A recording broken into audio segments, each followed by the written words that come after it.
Ram, God bless you all. मोहित, आप अपना mic mute कर लें।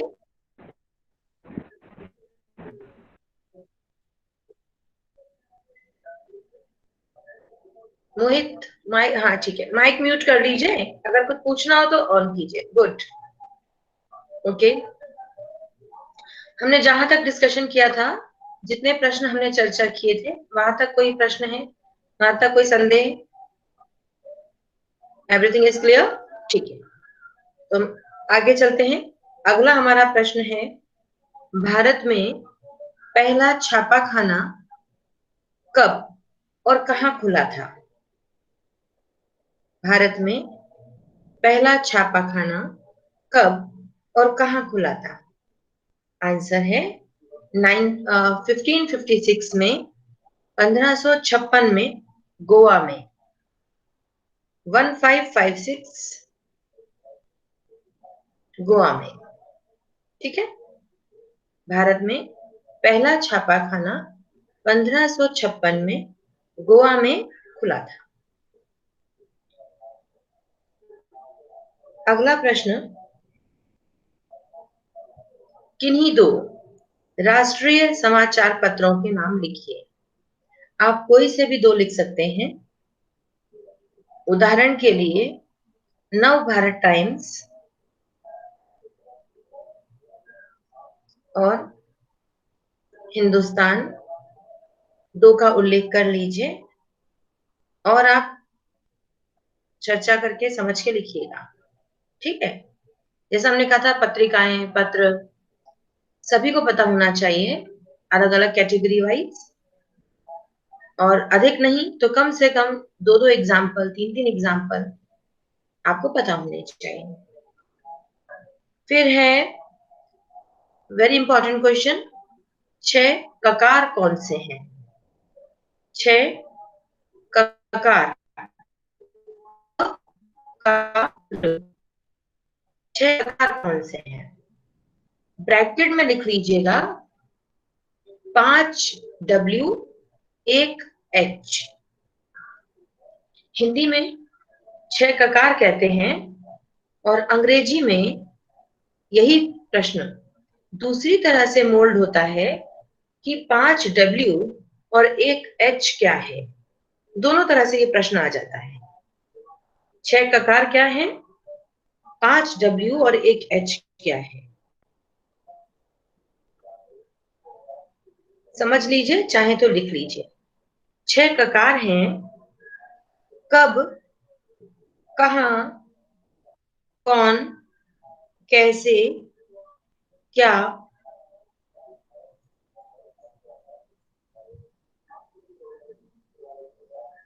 क्या क्या लिखा? कब, कहां, कौन, कैसे, क्या। 5 हो गए ना? और क्यों? कब, कहां, कौन, कैसे, कहां, क्यों।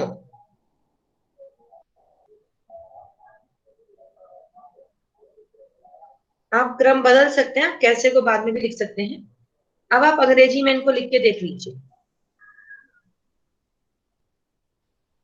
क्या माने व्हाट, कौन हु, कहां वेयर, व्हेन, कब माने व्हेन, क्यों व्हाई, और कैसे हाउ। तो ये क्या हो गए? 5 W और 1 H। हिंदी में कहें तो क वर्ण से आरंभ होने वाले 6 शब्द। पत्रकारिता के अंतर्गत यह जाना जाता है, क्या हुआ, कौन शामिल था, कहां हुई घटना, कब हुई, क्यों हुई, और कैसे हुई। जब इन 6 ककार के उत्तर मिल जाते हैं, तब सूचना पूर्ण हो जाती है। अतः पत्रकारिता लेखन में 6 ककार, ये 6 शब्द कहलाते हैं। Is it clear to all? Any doubt? तो 6 ककार है ये, और इसी प्रश्न को दूसरे तरीके से पूछेंगे तो 5 W और 1 H है ये. Okay. What, who, where, when, why, how.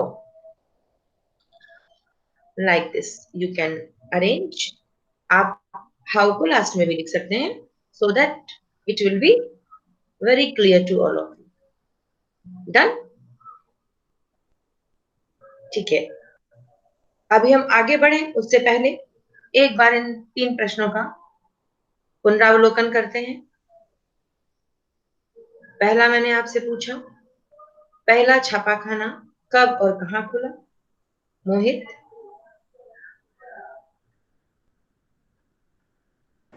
Goa में 1556. Very nice, very good. 2 राष्ट्रीय समाचार पत्र ऋतु.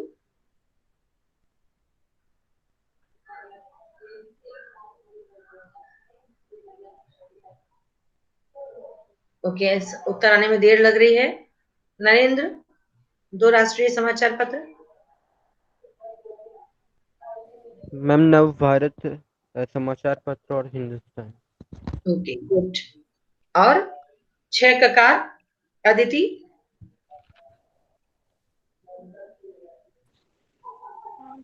कब, कहाँ, कैसे, क्या, क्यों और एक और है क्या. कौन रह गया, कौन?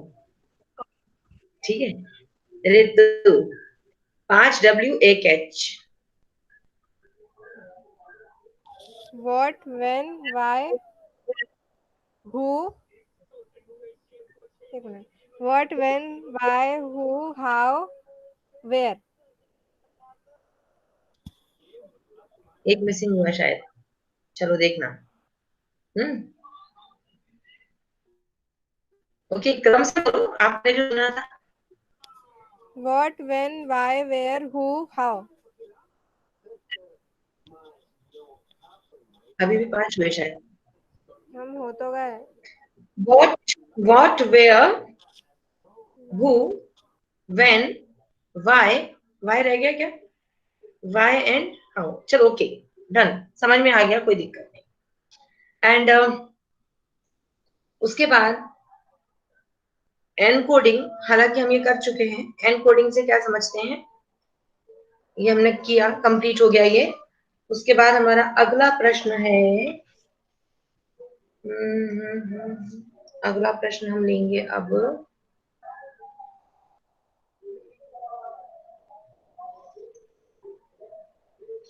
पत्रकारीय लेखन और साहित्यिक लेखन में क्या अंतर है? पत्रकारिता के क्षेत्र में जो लिखा जाता है और अपनी साहित्यिक अभिरुचि के कारण हम जो गीत, गजल, कविता, कहानी, उपन्यास आदि लिखते हैं, इन दोनों प्रकार के लेखन में क्या भेद है, क्या अंतर है? तो कंफ्यूजन ना हो इसलिए सुन लीजिएगा, समझ लीजिएगा. और उत्तर है, समाज, देश और विश्व की विभिन्न घटनाओं को जन जन तक पहुंचाना, यथावत पहुंचाना, जैसा है वैसा ही पहुंचाना पत्रकारीय लेखन है. साहित्यिक सृजनात्मक लेखन में इन विषयों का संकेत करके पाठक मनोरंजन और उत्सुकता उत्पन्न, पाठकों के लिए मनोरंजन और उत्सुकता का सृजन किया जाता है. एक बार पुनः समझ लीजिए. देश विदेश में घटित होने वाली घटनाओं को जनमानस तक पहुंचाना. एक लाइन और एक शब्द और जुड़ेंगे, विश्वसनीयता के साथ. जनमानस तक पहुंचाना. पुनः बोलूंगी मैं, देश विदेश में घटित होने वाली घटनाओं को जनमानस तक विश्वसनीयता के साथ पहुंचाना पत्रकारीय लेखन है.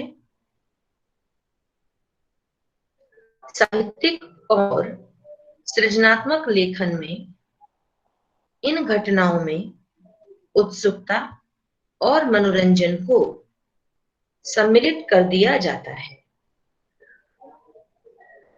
थोड़ा बहुत मनोरंजन का पुट डाल दिया जाता है। रचना का ये तो मैं अब समझा रही हूं आपको। रचनाकार अपनी कल्पनाशीलता, अपने कुछ इनोवेटिव राइटिंग स्टाइल को यूज करके इनमें मनोरंजन का संचार कर सकता है, जबकि पत्रकारीय लेखन में मनोरंजन मसाला ऐड नहीं किया जाता। जो घटनाएं जैसी हैं उन्हें वैसा का वैसा जनमानस तक पहुंचाने का संकल्प रहता है। ठीक है, डन। तो पत्रकारीय लेखन क्या है? विश्वसनीयता के साथ यथावत सूचनाओं को जनमानस तक पहुंचाना। साहित्यिक लेखन क्या है? साहित्यिक लेखन में पूर्ण कल्पना भी हो सकती है, वास्तविकता बिल्कुल नहीं है, कोरी कल्पना भी हो सकती है, और किसी घटना को उत्सुकता और मनोरंजन के पुट के साथ भी पाठकों तक पहुंचाया जा सकता है। ठीक है, इसमें तथ्यात्मकता उतनी नहीं होती। कल्पनाशीलता, आनंद, मनोरंजन, उत्सुकता, ये तत्व शामिल हो जाते हैं। डन। तो अगला प्रश्न,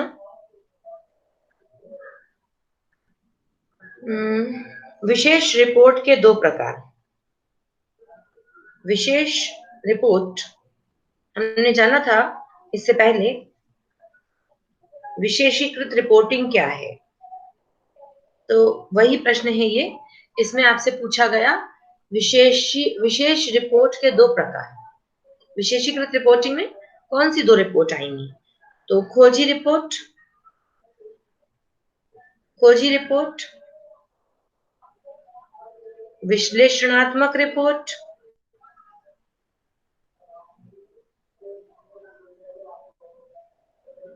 इसी में आ जाता है, लिखिए भले मत, समझ लीजिए, इसी में वॉचडॉग पत्रकारिता, एडवोकेसी, ये सब इसमें आ जाते हैं।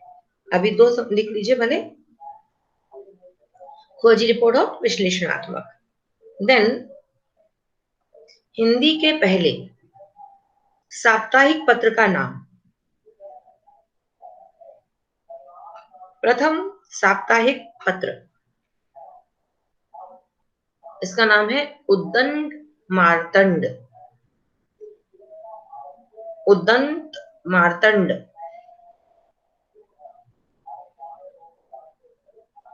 UDDANT, उद्दंत मार्तंड। मा, फिर त पे रा चढ़ाएंगे और बिंदी भी लगाएंगे। मारतंड, र चढ़ा के बिंदी लगाएंगे और डाडमरू बनाएंगे। उद्दंड मार्तंड, उद्दंत मार्तंड। क्लियर? ओके। अभी हमने जो जाना उसके अलावा एक और प्रश्न करते हैं, फिर चर्चा करेंगे। अब प्रश्न है, संपादकीय लेखन क्या है? संपादकीय लेखन या संपादकीय से आप क्या समझते हैं?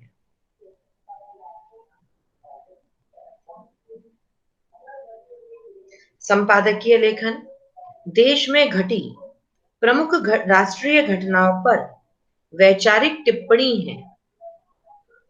देखिए, खबर पहुंचाना अलग बात हो गई और संपादकीय लेखन अलग से पृष्ठ होता है। अखबार को पलटकर देखिएगा तब ये सब बातें और क्लियर होंगी। संपादकीय जो पृष्ठ होता है, इसमें संपादक के नाम पत्र और संपादक का पाठकों से विभिन्न विषयों पर चर्चा करना, ये शामिल होता है। संपादकीय में। तो संपादकीय में देश में घटी हुई प्रमुख घटनाओं, राष्ट्रीय घटनाओं पर वैचारिक टिप्पणी प्रस्तुत की जाती है। संपादकीय में देश में घटी प्रमुख राष्ट्रीय घटनाओं पर वैचारिक टिप्पणी प्रस्तुत की जाती है। प्लस और क्या होता है, इसमें घटनाओं का विश्लेषण होता है और दूरगामी प्रभाव को भी स्पष्ट किया जाता है। इन फ्यूचर, आज जो घटना हुई है, इन फ्यूचर इसका क्या इम्पैक्ट होने वाला है, इसका क्या प्रभाव पड़ने वाला है समाज पर। तो संपादकीय में देश में घटी हुई राष्ट्रीय घटनाओं पर विशेष वैचारिक टिप्पणी प्रस्तुत की जाती है। इसमें घटनाओं का विश्लेषण किया जाता है, साथ ही उनके दूरगामी प्रभाव पर भी प्रकाश डाला जाता है, या दूरगामी प्रभावों का भी विश्लेषण किया जाता है। डन। आई थिंक आज के लिए इतना, लेकिन आप अब पूछिएगा कुछ। अगर नहीं पूछेंगे तो आगे बढ़ सकते हैं, अदरवाइज हमने जितने भी क्वेश्चन डिस्कस किए हैं, कोई शब्द समझ नहीं आया हो, कोई बात समझ नहीं आई हो, तो आप बताइएगा।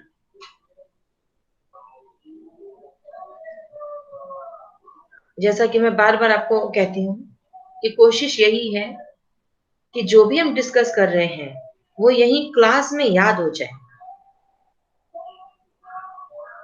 चलिए, आप में से कोई एक्सप्लेन कर सकता है साहित्यिक लेखन और पत्रकारीय लेखन में डिफरेंस?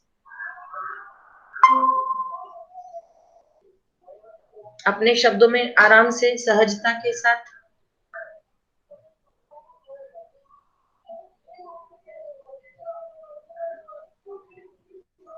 मैम, पत्रकारीय लेखन में समाज और विश्व की घटनाओं को यथावत तथा विश्वसनीय रूप से जनमानस तक पहुंचाया जाता है, जबकि साहित्यिक लेखन में कल्पनाशीलता, उत्सुकता और अन्य रसों को महत्व दिया जाता है। रसों को नहीं कहेंगे ना, उत्सुकता और मनोरंजन उसमें शामिल कर दिया जाता है। ठीक है, गुड, वेरी गुड। और कुछ, और कोई सा प्रश्न?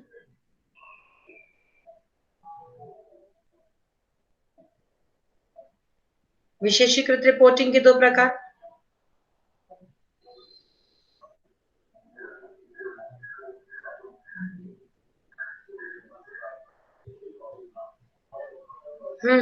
विशेषीकृत रिपोर्टिंग,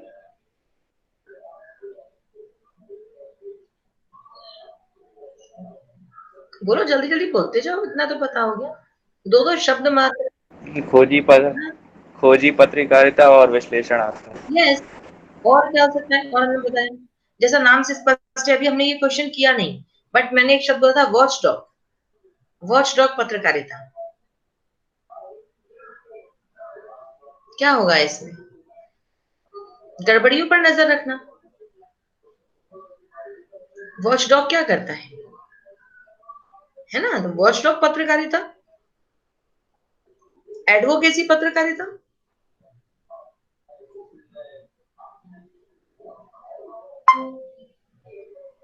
बाद में इनको लिखेंगे, समझेंगे, लेकिन मैं अभी सिर्फ ऐसे ही बस शब्दानुसार आपसे जानने की कोशिश कर रही हूँ। एडवोकेसी पत्रकारिता में क्या होगा?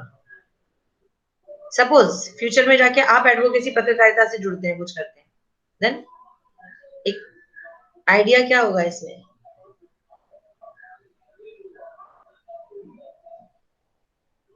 एडवोकेट क्या करता है? किसी एक वर्ग का बचाव या किसी एक वर्ग पर निशाना साध कर उसे तंज कसना उस पर।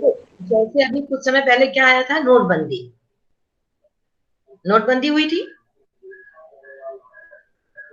नोटबंदी में क्या हुआ था? क्या सारे लोग सहमत थे?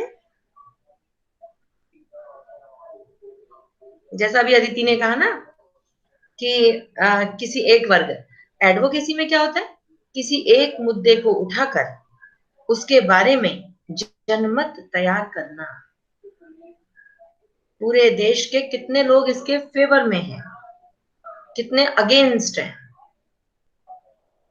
आप देखते हैं ना, कभी कभी कोई ऐसी घटना होती है जिस पर वो यस और नो मांगते हैं। अपन व्यूअर्स से, दर्शकों से, देशवासियों से क्या कहा जाता है, यदि आप इसके पक्ष में हैं तो यस लिखिएगा, और आप अगर इसके अगेंस्ट है तो नो लिखिएगा। फिर जब हम अपना यस और नो भेजते हैं तो एक ग्राफ तैयार होता है, और फिर वो बताते हैं कि इतना जो देश के जनता का जो इतना बड़ा एक वर्ग है वो इसके अगेंस्ट है, ये फेवर में है। Okay, right, this is advocacy. निगाह रखना, पर्दाफाश करना, वॉच डॉग। खोजी पत्रकारिता, ढूंढ ढूंढ कर लाना, लगभग एक सा है, लेकिन वॉच डॉग में निगरानी रखी जाती है, ध्यान दिया जाता है, और खोजी पत्रकारिता उसका पर्दाफाश करती है। ठीक है, ओके, चलिएगा, आज तक इतना काफी, बाकी तो याद करने वाले हैं। और आपने प्रोजेक्ट के लिए सिलेक्ट कर लिया अपना अपना टॉपिक? सब लोग डिटरमाइंड हो गए कि हम कौन सा टॉपिक ले रहे हैं? और एनी कंफ्यूजन?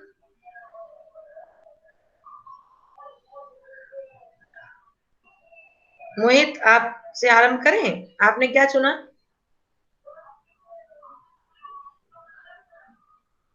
मैम कौन सा प्रोजेक्ट? मैम मैं क्लास में नहीं होऊंगा शायद। पिटाई लग जाएगी मोहित, ऑनलाइन। मैम मैं सही में क्लास नहीं ली होगी मुझे मैंने, नहीं, या मैं लेट आया मुझे हूँ। क्लास में तुमसे हमने यस कराया था, पूछा था। अच्छा, बाकी हमारे बच्चे साक्षी, हमने पूछा था कि तुम मोहित से बताओ जरा। मैम हम्म, मैम किसी लेखक के बारे में बना सकते हैं? नहीं, पहले तो मृत्यु हमारी बात की समर्थन करो। यस ये मैम, आपने एडवोकेसी पूछा था। पत्रकारिता। अच्छा, मोहित किया उस दिन था। क्लास में थे या नहीं? था ना। मोहित ने यस किया था ना? Yes ma'am. अब बोलो मोहित। अरे तो मैम अभी तो एक ही ने बोला ना, एक दो से और बोलो। वो सिर्फ ला मैम रही है। प्रोजेक्ट। वो देखो, मोहित अभी ही चलो बोला नरेंद्र है। से समझाते हैं। मैम हाँ, आपने अदिति बोला को था देखो। कि मोहित वो जो राजस्थान की रजत बूंदे वाला कर लेगा और ये अदिति मीरा वाला कर लेगी। यस, इन दोनों का। तो मैम ये तो याद है मुझे। वाह, फिर क्या भूले हो? मैम मुझे लगा वो आप कुछ पेपर वेपर से रिलेटेड कुछ और प्रोजेक्ट दिया है आपने। नहीं बेटा, नहीं नहीं, यही यही। अच्छा, मैंने पूछा इसलिए कि अभी दो बच्चों का सिलेक्ट नहीं हुआ था, है ना ऋतु? आप क्या कहना चाहते हैं ऋतु, अब बोलिएगा। मैम मैं ये पूछ रही थी कि हमें जो प्रोजेक्ट बनाना है उसमें किसी लेखक के बारे में लिख सकते हैं, मतलब लेखक के ऊपर। लेखक और कवि आपके पाठ्यक्रम में शामिल हैं, वो भी ले सकते हो। पाठ्यक्रम में शामिल नहीं हैं, उनको भी ले सकते हो। कुछ अनजान, कुछ गुमनाम, ऐसे नाम से भी ले सकते हो, है ना अदिति? हमने चर्चा भी की थी अदिति के साथ। कुछ ऐसे भी बहुत बहुत सारे साहित्यकार हैं जो बहुचर्चित हैं, लेकिन हमारे नजर में नहीं है। अभी जैसे आप कह सकते हैं, देखिए, गोपाल दास नीरज, किसने नाम नहीं सुना गोपाल दास नीरज का? नहीं सुना? बाबू, नहीं सुना। प्लीज, आज एक असाइनमेंट है, आप अपने मोबाइल पर गोपाल दास नीरज को जरूर सर्च कीजिए, और मेरा दावा है कि एक बार उनको सुनने के बाद आप में से किसी की इच्छा हो जाएगी कि इनके ऊपर हम प्रोजेक्ट बनाएंगे। तो गोपाल दास नीरज को ले सकते हैं ऋतु, आप या नरेंद्र, दोनों में से कोई एक। उन्होंने, आप जब सर्च करेंगे आप देखेंगे इतने कितने सारे ऐसे गाने हैं जिन्हें आप गुनगुनाते हो और आपको पता ही नहीं है कि उन गानों के लिखने वाले, उन गानों को देने वाले गोपाल दास नीरज जी थे। देखिएगा, और कुमार विश्वास को भी ले सकते हैं आप, उनका व्यक्तित्व और कृतित्व। कुमार विश्वास का आपने आजकल आप बहुत फेमस, आप देख ही रहे हैं, कुमार विश्वास की कौन सी रचना बहुत फेमस हो रही है? वर्तमान में शायद कोई दीवाना कहता है। वो तो कवि, और इसके अलावा अपने अपने Ram.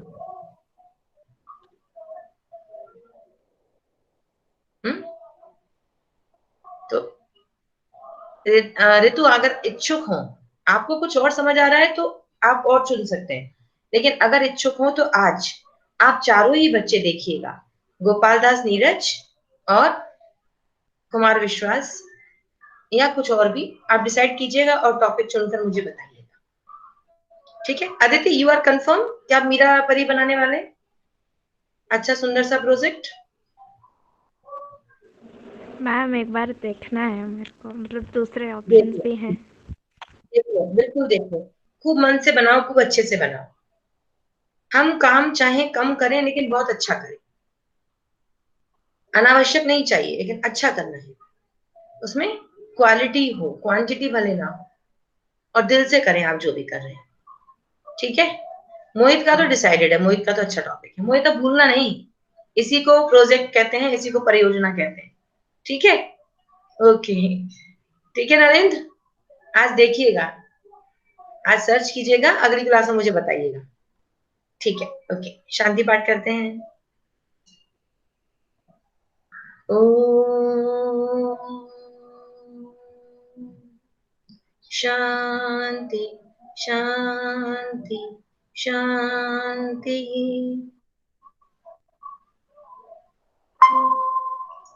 Sai Ram, and God bless you all.